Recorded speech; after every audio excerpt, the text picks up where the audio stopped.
Why do 87% of gamers treat snowstorms like bonus levels? Because when the world freezes, your squad warms up. Grab snacks. The grind is about to get real. Alright, mission briefing. Objective, stay warm. You're cocooned in blankets. Monitor glow painting the room, neon controller in hand. This is your fortress. Outside, snow piling streets iced inside, snacks, hot drinks, that perfect lag-free run. Mission, stay online. Queue up a marathon raid solo campaign, XP gained, 10+ hours gaming.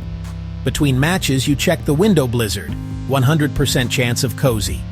Blanket fort level 3, snack stash fully stocked, keyboard comfort, pro. Soundtrack, winter ambience with upbeat chiptune keeps the vibe warm and wired.